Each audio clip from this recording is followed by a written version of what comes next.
Good morning guys. Good morning. എന്തൊക്കെയുണ്ട് വിശേഷം? നിങ്ങളെല്ലാം സുഖമായിരിക്കുന്നു വിചാരിക്കുന്നു. നമ്മളിവിടെ അത് വേണ്ട രണ്ട് ഡയലോഗ് ആരും എടുക്കണ്ട, ഞാൻ പറയും. Hello guys, welcome back to Veeramas kitchen. എന്തൊക്കെയുണ്ട് വിശേഷം? നിങ്ങൾ എല്ലാവരും അടിപൊളിയായിട്ടിരിക്കുന്നു വിചാരിക്കുന്നത്. ഞങ്ങളും ഇവിടെ അടിപൊളിയായി super super super super happy ആയിട്ടാണ് ഇരിക്കുന്നത്. അപ്പോ ഇന്നൊരു സാറ്റർഡേ ആണ്. അതെ, ലേറ്റ് ആയിട്ടാണ് എന്നത്തെയും പോലെ അല്ല, എന്നത്തെയും പോലെ Oh my god, my baby is getting ready for vlogging. Guys, ഇന്നൊരു സാറ്റർഡേ ആണ്. ഇന്നത്തെ സ്പെഷ്യൽ ഇന്ന് I'm gonna make some special biryani, not like a normal തലസറ biryani. ഞാൻ ഷാൻജിയുടെ യൂട്യൂബ് ചാനലിൽ നോക്കി ഒരു ബിരിയാണി മേടിച്ചിട്ടുണ്ട്. സ്പെഷ്യൽ ബിരിയാണി, തലശ്ശേരി ബിരിയാണി ബന്ധമില്ല. No, without adding takali and thaw, without grinding പച്ചിമുളക്, ഇഞ്ചി, വെളുത്തുള്ളി, album making a new kind of biryani. Okay. I think you guys will love it. Let's see how it goes. Okay. അപ്പൊ ഇന്ന് അതാണ് എന്റെ പരിപാടി. പിന്നെ വേറെ പരിപാടി, പ്രഥമം വെക്കണം. പൊളിക്കും. ബിരിയാണിയും പ്രഥമനുമാണ് ഇന്നത്തെ നമ്മുടെ മെനു.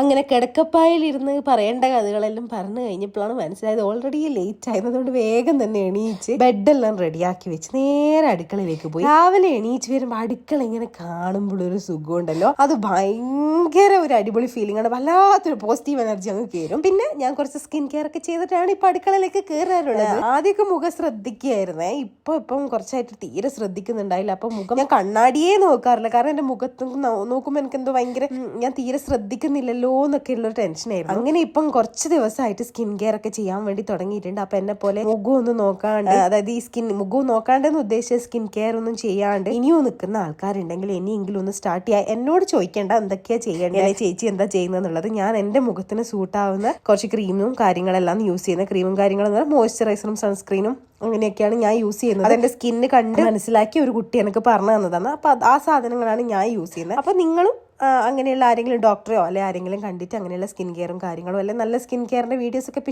ഇഷ്ടംപോലെ ഇൻസ്റ്റാഗ്രാമിലും യൂട്യൂബിലൊക്കെ ഉണ്ട്. അത് വാങ്ങി ട്രൈ ചെയ്ത് നോക്കി ഓക്കെയാണ്, സെറ്റ് ആണെങ്കിൽ അതൊക്കെ യൂസ് ചെയ്ത് തുടങ്ങണം എന്നാണ് എൻ്റെ ഒരു ഇത്. കാരണം ഇത് ചെയ്ത് തുടങ്ങിയപ്പോൾ ഉണ്ടല്ലോ നല്ല മാറ്റമുണ്ട്. നല്ല മാറ്റം എന്ന് വെച്ച് കഴിഞ്ഞാൽ വെളുത്ത് തുടുത്ത് പാറുന്ന അങ്ങനെയൊന്നുമല്ല, നമ്മളെ മുഖം ഒന്ന് ക്ലിയർ ആവുന്ന, നമ്മൾ ശ്രദ്ധിക്കാണ്ടിരിക്കുമ്പോഴും കുറച്ച് എന്തെങ്കിലും കാര്യങ്ങൾ ചെയ്യുമ്പോൾ ആ ഒരു വ്യത്യാസം ഉണ്ടല്ലോ, അത് ശരിക്കും ഉണ്ട്.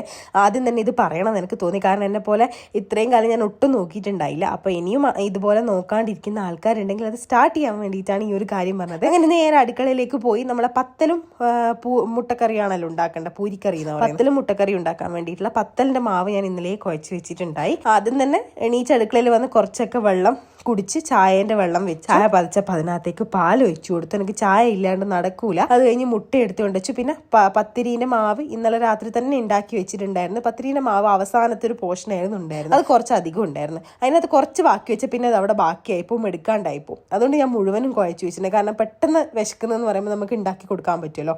അങ്ങനെ മുട്ട പുഴുങ്ങാൻ വെച്ച് അതിനുശേഷം പത്തിരീൻ്റെ മാവിൻ്റെ അകത്ത് ഓരോന്നായിട്ട് എടുത്തിട്ട് കുഴച്ചുകൊണ്ടിരിക്കുകയാണ്.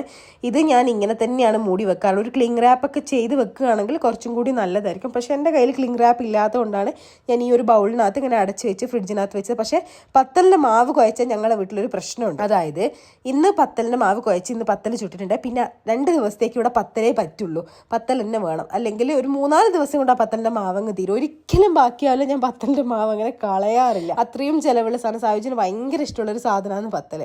അപ്പോൾ ഞാൻ മിക്കവാറും ശനിയോ ഞായറോ തന്നെയായിരിക്കും, ഞാൻ ഇതിന് മുന്നേ പറഞ്ഞിട്ടുണ്ട്, ശനിയും ഞായറിൽ ഏതെങ്കിലും ഒരു ദിവസം പത്തലാക്കാൻ വേണ്ടി ഞാൻ ശ്രമിക്കാറുണ്ട്. എല്ലാ ശനിയും ഞായറല്ല, ചില ശനിയും ഞായറും അങ്ങനെ ചെയ്യാൻ വേണ്ടി ശ്രമിക്കാറുണ്ട്. ഞാൻ എനിക്ക് വേണ്ടിയിട്ട് മാത്രമേ ചായ ഉണ്ടാക്കിയിട്ടുള്ളൂ. നൈതിക്കൂട്ടനും സായുജും കൂടെ നേരെ എണീച്ച പാട് പല്ല് കഴിച്ച് നേരെ രണ്ടാളും താഴെ കളിക്കാൻ വേണ്ടി പോയിട്ടുണ്ട്. നൈതിക്കൂട്ടനെ കളിക്കണം എന്ന് പറഞ്ഞ് ഞാൻ എനിക്ക് മാത്രമേ ചായ വെച്ചുള്ളൂ. സായുജ് വന്നു കഴിഞ്ഞാൽ ഉണ്ടാക്കി കൊടുക്കല്ലോ.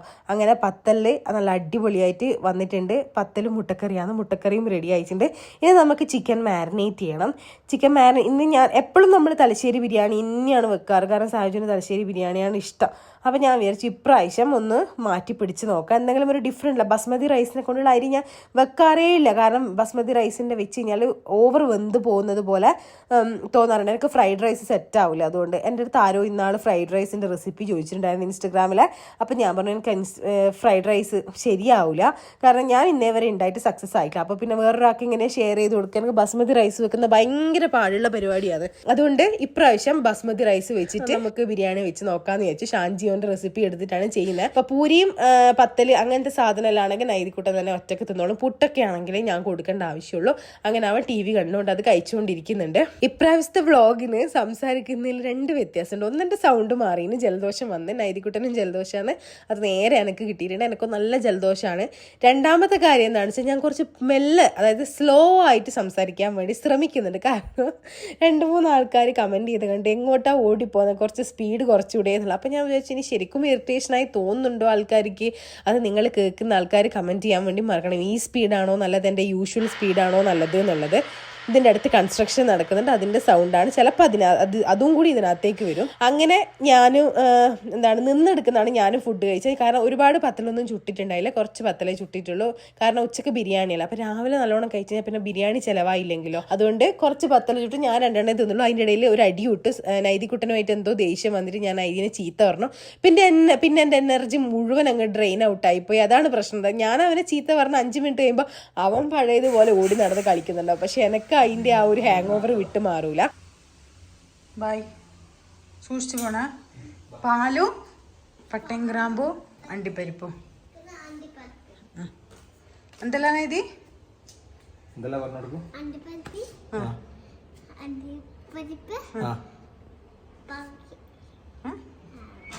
പാല് പട്ടയും ഗ്രാമ്പൂ.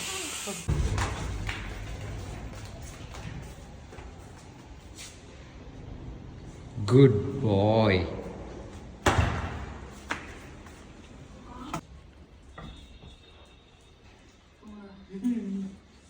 എന്നാ തിന്നുന്നേ?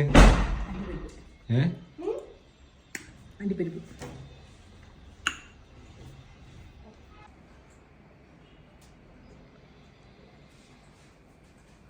അവർ രണ്ടുപേരും കൂടിയിട്ട് കുറച്ച് സാധനം വാങ്ങാനുണ്ടായിരുന്നു. ശർക്കര വാങ്ങാണ്ട് നല്ല കറുത്ത ശർക്കര കിട്ടിയിട്ടുണ്ട്. ശർക്കര എന്നല്ല, ഞങ്ങളുടെ നാട്ടിൽ വെല്ലം എന്നാ പറയുക.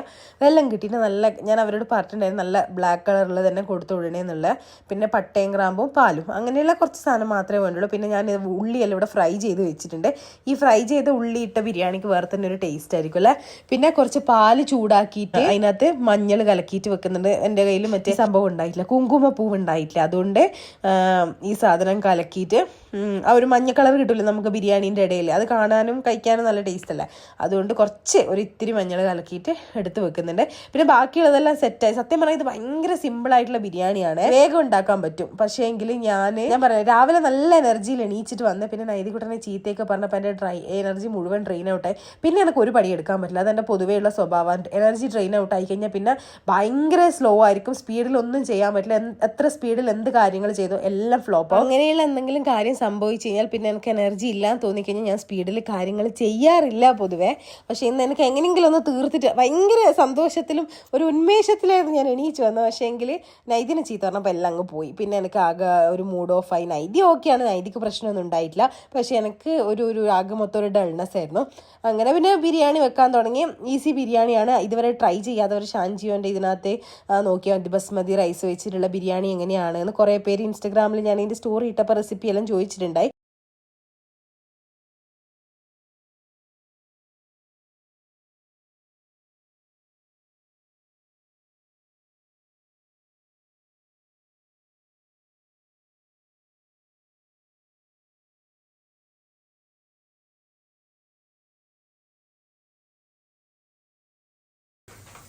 ഞാൻ പറഞ്ഞിട്ടില്ല ഇന്നത്തെ ദിവസം ഭയങ്കര മോശം ദിവസം. നോക്ക് ജീവിതത്തിലാ എന്നാ ചെയ്തേ? നീ ഇത് തിരിച്ചിനാ ഇത് മിക്സിന്റെ സാധനം അനക്ക് തോന്നുന്നു തിരിച്ചു വെച്ചിന്. നൈതി അറിയാണ്ട് തിരിച്ചു വെച്ച് വരുന്നുണ്ടാവും. ഞാന് സാധാരണ മിക്സിന്റെ മൂടി ഇടാണ്ട് മിക്സി ഓണാക്കി വെള്ളം എല്ലാടിയും മറിഞ്ഞു. സൂപ്പർ. സാരല്ല, ഇറ്റ് ഹാപ്പൻ. ബട്ട് ഫുള്ളായിട്ടില്ലല്ലോ, ജ്യൂസ് അതിൻ്റെ അകത്ത് ഉണ്ട്. ഓക്കെ, പേടിക്കണ്ട. ഞാൻ നേരത്തെ പറഞ്ഞതിനുള്ള ഒരു എക്സാമ്പിളാണിത്. അതായത് എന്ത് കാര്യം സ്പീഡിൽ ചെയ്യാൻ നോക്കി കഴിഞ്ഞാൽ ഫ്ലോപ്പ് ആവുന്നുള്ളത്. ലെമൺ ജ്യൂസ് ഉണ്ടാക്കാൻ വേണ്ടിയിട്ട് എല്ലാം പിഴിഞ്ഞ് സെറ്റാക്കി വെച്ച് നൈതിക്കുട്ടനെ ചീത്ത പറഞ്ഞത് അവൻ ലെമൺ ജ്യൂസ് ഇങ്ങനെ പറഞ്ഞുകൊണ്ടിരുന്നപ്പോഴാണ് ചീത്ത പറഞ്ഞത്. അപ്പോൾ ഏകദേശം ചോറ് അടുപ്പത്ത് വെച്ച് അരി അടുപ്പത്ത് വെച്ചപ്പോൾ ഞാൻ വിചാരിച്ചു എന്നാൽ ഇനി ലെമൺ ജ്യൂസ് ഉണ്ടാക്കി കൊടുക്കാമല്ലോ എന്ന് വിചാരിച്ച് ലെമൺ ജ്യൂസും മിക്സിൻ്റെ മുകളിൽ വെച്ച് അടപ്പിടാണ്ട് ഒറ്റ കറക്കൽ. സായുജിനോട് എന്തോ വർത്താനം പറഞ്ഞുകൊണ്ട് കറക്കി എന്നാണ് എൻ്റെ മനസ്സിലുള്ളത്. പക്ഷെ ഞാൻ വെറുതെ ഒന്ന് എറിഞ്ഞു നോക്കിയതാ. ഇനി നൈതിക്കുട്ടനെങ്ങാനാണ് വന്ന് ഓൾറെഡി തിരിച്ച് വെച്ചാൽ അങ്ങനെ ഒരു സ്വഭാവമുണ്ട്, മിക്സിൻ്റെ ഇത് കാണുമ്പോൾ നോബ് തിരിച്ചു കളയും. അപ്പോൾ അത് അങ്ങനെയാണോ എന്ന് അറിയാൻ വേണ്ടി ഞാൻ ജസ്റ്റ് ഒന്ന് ചോദിച്ചു. പക്ഷേ ഓനെല്ലാം സത്യസന്ധമായ ഒരു ഉത്തരം പറഞ്ഞപ്പോൾ ഞാൻ സായുജിനോട് എന്തോ സംസാരിച്ച് നോബ് അങ്ങ് തിരിച്ച് മൂടിയിടാൻ മറന്നു പോയിട്ടുണ്ടായി. അങ്ങനെ മുഴുവനും മറിഞ്ഞു. പഞ്ചസാര വെള്ളമായോണ്ട് ഒട്ടിപ്പിടിക്കുന്നുണ്ടായിരുന്നു മേലും കാലും. അയ്യോ, ചെടിയും ഗ്ലാസും ഉള്ളിയും എൻ്റെ ബാക്ക് സ്പ്ലാഷ് ടൈൽസും മുഴുവനും പഞ്ചസാര നിറഞ്ഞിട്ടായിരുന്നുണ്ടായിരുന്നു. പഞ്ചസാര വെള്ളം ഒട്ടിപ്പിടിക്കൂലേ കുറച്ച് കഴിയുമ്പോൾ ഗ്യാസിൻ്റെ മുകളിൽ അത് ചൂടുള്ളതുകൊണ്ട് തന്നെ പഞ്ചസാര തെറിച്ചിട്ട് ഫുൾ കാരമലൈസ് ആയിട്ടുള്ള. അപ്പോൾ അതിന് കുറച്ച് സമയം ഈ പണിയൊക്കെ കഴിഞ്ഞിട്ട് വെള്ളത്തിൽ ഇങ്ങനെ കുറച്ച് സമയം സോക്ക് ചെയ്ത് വെക്കുന്ന പോലെ ആക്കിയിട്ട് വേണം ഇനി അതൊക്കെ ക്ലീൻ ചെയ്യാൻ വേണ്ടിയിട്ട്. അതുകൊണ്ട് തന്നെ ഞാൻ ബസ്മതി റൈസ് വെച്ച സമയത്താണ് എനിക്ക് ഭയങ്കര ടെൻഷനും ആയിപ്പോയി. കാരണം ഇതിങ്ങ് വെന്ത് പോവുമോ എന്നൊക്കെയുള്ള ടെൻഷനായിപ്പോയി. അതുകൊണ്ട് ആദ്യം ക്ലീൻ ചെയ്തില്ല. ആദ്യം അരിൻ്റെ കാര്യങ്ങളെല്ലാം സെറ്റാക്കി അതൊക്കെ മാറ്റി ഡ്രെയിൻ ചെയ്ത് മാറ്റി വെച്ചതിന് ശേഷമാണ് ഞാൻ പിന്നെ തുടച്ചു തുടങ്ങിയത്. സായുജും എന്നെ കുറച്ച് ഹെൽപ്പ് ചെയ്ത് തന്നു. ബാക്കി വന്ന ലെമൺ ജ്യൂസിനെ നമ്മൾ 3 സ്പ്ലിറ്റ് ചെയ്ത് നമ്മൾ 3 പേരും കുടിച്ചതിന് ശേഷമാണ് ഞാൻ തുടക്കാനെല്ലാം തുടങ്ങിയത്. ചിക്കൻ ഒരു സൈഡ് നാവുന്നുണ്ട്. അപ്പം ഞാൻ വിചാരിച്ച ആ ഒരു സമയം കൊണ്ട് നമുക്ക് ബാക്കി ഈ കൗണ്ടർ ടോപ്പിലെല്ലാം ആയതൊന്ന് ക്ലീൻ ചെയ്ത് എടുക്കാമെന്ന് വിചാരിച്ച് ഫുൾ കാരമലൈസ് ആയിട്ടായിരുന്നുണ്ടായിരുന്നു. കാരമലൈസ് ആയുള്ള അവസ്ഥ നിങ്ങൾക്ക് അറിയാമല്ലോ, വേഗമൊന്നും പോകില്ലല്ലോ. പിന്നെ നമ്മൾ വെള്ളത്തിലിട്ട് വെക്കലും വേണം. അങ്ങനെ ഞാൻ ക്ലീൻ ചെയ്ത് തുടങ്ങി. ഫുള്ള് എല്ലായിടെയാണ് ബാക്ക് സ്പ്ലാഷിലൊക്കെ ഇങ്ങനെ ഒട്ടിപ്പിടിക്കുന്നത്. എൻ്റെ ചെടിയിൽ അതിങ്ങനെ കണ്ട ആ ഗ്രീൻ കളറ് ഫുള്ള് ഇങ്ങനെ കൂടി നിൽക്കുന്നതല്ലേ, അതിൻ്റെ ഇടയിലൊക്കെ ഫുള്ള് പഞ്ചസാര ആയിട്ടുണ്ടായിരുന്നു. പിന്നെ ഞാൻ ഭയങ്കരമായിട്ടൊന്നും വൃത്തിയാക്കിയിട്ടില്ല. ഒരു മെനക്ക് ഒന്ന് ജസ്റ്റ് വെറുതെ ഇങ്ങനെ ക്ലീൻ ആക്കി, അത്ര മാത്രമേ ഉള്ളൂ. കുറച്ച് കഴിഞ്ഞിട്ടാണ് പിന്നെ എല്ലാ പണിയും കഴിഞ്ഞിട്ടാണ് ഞാൻ മുഴുവനായിട്ട് നല്ലോണം ക്ലീൻ ചെയ്തിട്ടുണ്ടായിരുന്നത്. അപ്പോൾ എനിക്ക് പിന്നെ ഇതായതിനു ശേഷം പിന്നെ ട്രൈപോഡ് എടുത്ത് വെച്ച് വീഡിയോ എടുക്കാനുള്ളൊരു സിറ്റുവേഷൻ ഒന്നും ഉണ്ടായില്ല. അപ്പം ഞാൻ സായുജിൻ്റെ അടുത്ത് പറഞ്ഞ് കുറച്ച് ഷോർട്സ് എടുത്ത് തന്നാൽ മതി, ബാക്കി ഞാൻ ആക്കിക്കോളൂ എന്ന് പറഞ്ഞു. കാരണം ഇനി ട്രൈപോഡിലും കൂടി വെച്ച് മാറ്റി എടുക്കുമ്പോൾ എനിക്ക് ആകെ മൊത്തം ദേഷ്യം വരും. അതുകൊണ്ട് അത് വേണ്ടെന്ന് പറഞ്ഞു. അങ്ങനെ ചോറ് സെറ്റായേ. ചിക്കൻ ഒരു സൈഡിൽ നിന്ന് ആവുന്നുണ്ട്. പ്രഥമൻ്റെ ഇത് വേവിച്ച് വെച്ചിട്ടുണ്ട്. അതുകൊണ്ട് ഇനി തേങ്ങാപ്പാൽ എടുക്കുന്നുണ്ട്. ഇത് ഇതിനകത്ത് തക്കാളി ഇടൂല കേട്ടോ. ഈ ബിരിയാണീനകത്ത് ഫുൾ ഉള്ളി വെച്ചിട്ടാണ്. പിന്നെ ഫ്രൈഡ് ഓണിയനും ഇട്ടിട്ട് വറുത്ത ഉള്ളിയില്ലേ, അതും കൂടി ഇട്ടിട്ടുള്ള ബിരിയാണിയാണ്. നല്ല ടേസ്റ്റ് ആയിരുന്നു കേട്ടോ. ഇത് ഞാൻ സാധാരണ എന്താ ചെയ്യാന്ന് വെച്ചാൽ എല്ലാ പ്രാവശ്യവും ബിരിയാണി വെക്കുമ്പോൾ നമ്മൾ ഈ ചിക്കൻ്റെ മസാല ഉണ്ടാക്കുമ്പോൾ അതിനകത്ത് നിന്ന് വെള്ളം ഇറങ്ങിയിട്ട് ചിക്കൻ്റെ വെള്ളം ഇറങ്ങിയിട്ട് ഒരു മസാല കുറച്ച് കൂടുതലുണ്ടാവില്ല, നമ്മൾ പിന്നെ അതിനെ വറ്റിച്ചെടുക്കുകയല്ലേ ചെയ്യുക. ഞാൻ ചെയ്യുന്ന ഒരു കാര്യമാണ്. അപ്പോൾ അത് ഏകദേശം ആയിക്കഴിഞ്ഞ് കഴിഞ്ഞാൽ അത് വറ്റിക്കുന്നതിന് പകരം അതിനകത്ത് എക്സ്ട്രാ ഉള്ള സാധനം, ആ ഒരു മസാലയും വെള്ളമെല്ലാം ഞാൻ എന്ത് ചെയ്യുമെന്ന് വെച്ച് കഴിഞ്ഞാൽ വേറൊരു ചെറിയ പാത്രത്തിലേക്ക് കുറച്ച് എടുത്ത് വെക്കും. കാരണം പിറ്റേന്ന് നമുക്ക് ബ്രേക്ക്ഫാസ്റ്റിനുള്ള കറി അതായിട്ട് യൂസ് ചെയ്യാം. മുട്ടയോ അല്ലെങ്കിൽ പ്ലെയിൻ മസാലയോ അല്ലെ അതിൽ കുറച്ച് വേവിച്ച ഉരുളക്കിഴങ്ങോ അങ്ങനെ എന്ത് വേണമെങ്കിലും ഇട്ടിട്ട് നമുക്ക് കഴിക്കാൻ പറ്റും. അത് നല്ലൊരു ഐഡിയ ആയിട്ടാണ് എനിക്ക് തോന്നിയത്. എല്ലാ പ്രാവശ്യവും ഞാനിപ്പോൾ അങ്ങനെ ചെയ്യാറുണ്ട്. ബിരിയാണി ഉണ്ടാക്കുമ്പോൾ ആ ഒരു സാധനം മസാല നമ്മൾ വറ്റിക്കുന്നതിന് പകരം കുറച്ചെടുത്ത് മാറ്റി വെക്കും. അപ്പം നാളത്തെ കാര്യം പിറ്റേന്നത്തെ ബ്രേക്ക്ഫാസ്റ്റിന് പൂരിയാ ചൂടുന്നുണ്ട്, പൂരിൻ്റെ കൂടെ മുട്ടക്കറികൾ കഴിക്കുക, അല്ലെങ്കിൽ ഇതാണ് പുട്ടാണെങ്കിൽ മുട്ടക്കറി, അങ്ങനെയെല്ലാം കഴിക്കുക. അപ്പോൾ അതൊന്ന് ട്രൈ ചെയ്ത് നോക്കണം കേട്ടോ. വെറുതെ വറ്റിച്ച് കളയുന്നതിനേക്കാളും നല്ല ഇങ്ങനെ ചെയ്യാമല്ലോ. അപ്പോൾ ഞാനൊന്ന് സാലഡ് ഉണ്ടാക്കാൻ നോക്കുമ്പം വിനെഗർ ഇട്ടിട്ട് സാലഡ് ഉണ്ടാക്കാമെന്ന് വെച്ചപ്പോൾ സാഹചര്യം പറഞ്ഞു വേണ്ട, ഇന്ന് തൈര് ഇട്ടിട്ട് ഉണ്ടാക്കാൻ പറഞ്ഞു. സാഹചര്യം വിനെഗറിൻ്റെ സാലഡിനേക്കാളും ഇഷ്ടം തൈര് ഇട്ടിട്ടാണ്. അങ്ങനെ തൈര് സെറ്റാക്കി. പിന്നെ അതുപോലെ തന്നെ പ്രഥമൻ്റെ കാര്യങ്ങൾ ഞാൻ ചെയ്തുകൊണ്ടിരിക്കുന്നതാണ്. പ്രഥമൻ അത്ര ഭയങ്കരമായിട്ട് എനിക്ക് ഇഷ്ടപ്പെട്ടിട്ടില്ല. ബിരിയാണി എനിക്ക് നന്നായിട്ട് ഇഷ്ടപ്പെട്ട്, കാണുമ്പോൾ തന്നെ ഭയങ്കര ഒരു രസം ഉണ്ടായിരുന്നു കാണാൻ. പക്ഷെ സായുജിന് പ്രഥമനും ഭയങ്കര ഇഷ്ടപ്പെട്ട്, നൈതികുട്ടനും നന്നായിട്ട് ഇഷ്ടപ്പെട്ടിട്ടുണ്ട്. നല്ല കറുത്ത കളർ ശർക്കരയെല്ലാം കിട്ടിയത് കൊണ്ട് നല്ല കളർ ഉണ്ടായിരുന്നു പായസത്തിന്. അങ്ങനെ സായുജി തുറന്ന് മണപ്പിച്ച് നോക്കുന്നത് നല്ല ഉണ്ട് എന്നൊക്കെ പറഞ്ഞാൽ ശരിക്കും നല്ല രസം ഉണ്ടായിരുന്നു കേട്ടോ. കഴിച്ചു കഴിഞ്ഞപ്പോൾ അടിപൊളി ബിരിയാണി ആയിരുന്നു. കുറച്ച് കഷ്ടപ്പെട്ടാലും ഞാൻ നല്ല ബിരിയാണി വെക്കും. അങ്ങനെ അവസാനം അണ്ടിപ്പരിപ്പ് മുന്തിരിങ്ങയും കൂടി വറുത്തിടൽ ചടങ്ങും കൂടി കഴിഞ്ഞ് പായസവും റെഡിയായി, ബിരിയാണിയും സെറ്റായി, സാലഡും സെറ്റായി. ചമ്മന്തി ഒന്നും ഉണ്ടാക്കിയിട്ടില്ല, വെറുതെ സാഹസിക ഏറ്റെടുക്കണ്ടെന്ന് വിചാരിച്ചു. അപ്പോഴാണ് സാഹചര്യം കാണുന്നത് ഒരാൾക്ക് ഇവിടെ മുടിയൊന്നും ഇങ്ങനെ തൂങ്ങി നിന്നിട്ട് കണ്ണൊന്നും കാണുന്നില്ല എന്നുള്ളത്. അപ്പോൾ കഴിഞ്ഞ ദിവസം കുളിപ്പിച്ച, പക്ഷേ ഇത് കട്ട് ചെയ്ത് കൊടുക്കാൻ വേണ്ടി മറന്നു. ഇങ്ങനെ കിടന്നു കൊടുത്ത് നോക്കി, നിങ്ങൾ എന്ത് ക്യൂട്ടല്ലേ ബൂബു ഇങ്ങനെ കിടന്നു കൊടുത്തിട്ടുണ്ട്. അപ്പോൾ സാഹചര്യം കട്ട് ചെയ്ത് കൊടുക്കുന്നത് ഭയങ്കര കാമായിട്ട്, ആള് പ്രശ്നങ്ങളൊന്നും ഉണ്ടാക്കൂല. എല്ലാ ഷിറ്റ്സും ഇങ്ങനെയൊന്നും അല്ല, പക്ഷേങ്കിൽ ഇവിടെ ഒരു യുണീക്ക് പീസാണ് ഞാൻ മുന്നേ പറഞ്ഞിട്ടുണ്ട്. അപ്പം ഞാൻ ബാൽക്കണീൻ്റെ ഡോറെല്ലാം ക്ലോസ് ചെയ്ത് അവരെന്തോ ആയിക്കോട്ടെ എന്ന് വിചാരിച്ച് അങ്ങനെ ബാക്കിയുള്ള പാത്രങ്ങൾ കുറച്ചുണ്ടായിരുന്നു, അതെല്ലാം കഴുകാൻ വേണ്ടി തുടങ്ങി. കാരണം അപ്പം കഴുകുന്നതായിരുന്നു. പക്ഷേ എങ്കിലും ഞാൻ പറഞ്ഞില്ലേ അതൊക്കെ സംഭവിച്ചതുകൊണ്ട് പിന്നെ ആകെ മൈൻഡ് മൊത്തം ഡിസ്റ്റർബ്ഡ് ആയതുകൊണ്ട് പിന്നെ ഒന്നും ചെയ്തില്ല, അങ്ങനെ വെച്ചു. അങ്ങനെ നമ്മൾ ബിരിയാണി സെറ്റായിട്ടുണ്ട്. ഇനി ബിരിയാണി നമുക്കൊരു പാത്രത്തിലേക്ക് വിളമ്പുന്നത് ചടങ്ങിലേക്ക് കടക്കാം. ബിരിയാണി നല്ല അടിപൊളിയായിട്ട് വന്നിട്ടുണ്ട്. അപ്പം എപ്പോഴും തലശ്ശേരി ബിരിയാണി ട്രൈ ചെയ്യുന്ന ആൾക്കാർക്ക് അതൊന്ന് മാറ്റി ട്രൈ ചെയ്യണമെന്നുണ്ടെങ്കിൽ ഈ റെസിപ്പി ഒന്ന് ട്രൈ ചെയ്ത് നോക്കുക കേട്ടോ, നല്ല അടിപൊളിയാണ്. ഞാൻ ഇനിയിപ്പോൾ റെസിപ്പി പറയേണ്ട ആവശ്യമില്ലല്ലോ, കാരണം ഓൾറെഡി അത് യൂട്യൂബ് ചാനലുണ്ട്. അപ്പോഴേക്കും നൈതികുട്ടൻ്റെ വിളി വന്നിട്ടുണ്ടായി, അമ്മേ ബിരിയാണി ആയെന്നുള്ളത്. ഓന് ബിരിയാണീൻ്റെ മണം അടിച്ച് അപ്പം വേണം. കുറേ ഒന്നും തിന്നൊന്നുമില്ല, കാരണം ഓന് ചിക്കൻ അത്ര വലിയ ഇഷ്ടമൊന്നുമില്ല. പക്ഷെ എന്നാലും അതിൻ്റെ മണം വരുമ്പം അപ്പം വിളിക്കും, അമ്മ ആയോ എന്ന് ചോദിച്ചിട്ട്. അങ്ങനെ ഞാനും സാഹചര്യം കൂടി ടേസ്റ്റും ചെയ്ത് നോക്കി, നല്ല അടിപൊളി ബിരിയാണി ആയിരുന്നു. അതിന് ശേഷം പിന്നെ നൈതികുട്ടനെ കൊടുത്തു. നൈതികുട്ടനെ കൊടുത്തിട്ടാണ് ഞങ്ങൾ പൊതുവേ കഴിക്കുക. കാരണം എന്താ വെച്ചാൽ നൈതികുട്ടനെ കൊടുത്തോണ്ട് വയറ് ഫുള്ളായി കഴിഞ്ഞാൽ പിന്നെ നമുക്കൊരു സമാധാനമാണല്ലോ, നമുക്ക് സമാധാനത്തിൽ ഇരുന്ന് കഴിക്കാമല്ലോ. അങ്ങനെ ആദ്യം നമ്മൾ കുറച്ച് ടേസ്റ്റ് നോക്കി, എന്നിട്ട് അതായത് ഭയങ്കര കത്തുന്ന ഒരു വിശപ്പില്ല, അതിനെ അവിടെ ശമിപ്പിച്ച് അതിന് ശേഷം ഞങ്ങൾ രണ്ടുപേരും കഴിച്ചു. സത്യം പറഞ്ഞാൽ ഇത് തീരുമ്പോഴത്തേക്ക് 3 മണിയായിട്ടുണ്ടായി. ഞാനൊരു 4 മണിയാകുമ്പോഴത്തേക്കേ പ്രതീക്ഷിച്ചിട്ടുള്ളൂ, കാരണം ബ്രേക്ക്ഫാസ്റ്റ് ലേറ്റ് ആയിട്ടാണല്ലോ കഴിച്ചത്. പക്ഷേ 3 മണിയാകുമ്പോഴത്തേക്കും നമ്മുടെ ഫുഡ് റെഡി ആയിട്ടുണ്ടായി. അങ്ങനെ പിന്നെ നൈതികുട്ടന് കൊടുത്തവന് ഈ ബിരിയാണി ഇഷ്ടപ്പെട്ടു, കാരണം ഇതിനകത്ത് ഒരുപാട് മസാലയും കാര്യങ്ങളൊന്നും ഇല്ലാത്തതുകൊണ്ട് അത്യാവശ്യം കുറച്ച് കഴിച്ചിട്ടുണ്ടായി. അല്ലെങ്കിൽ ബിരിയാണിനോട് വലിയ താല്പര്യമൊന്നുമില്ല, ബിരിയാണി എന്ന് പറയുമെങ്കിലും ഭയങ്കര താല്പര്യമൊന്നുമില്ല. ഷാൻജിയോ പറയുന്നത് ഇത് ഉണ്ടാക്കി 3 മണിക്കൂർ കഴിഞ്ഞ് കുറച്ച് തണുത്ത് പിന്നെ ഒന്നും കൂടി മൈക്രോവേവ് ചെയ്തിട്ടൊക്കെ കഴിക്കാണ്. പക്ഷേ നമുക്ക് സമയമില്ലാത്തതുകൊണ്ട് നമ്മൾ പെട്ടെന്ന് തന്നെ തിന്നുന്നതാണ്.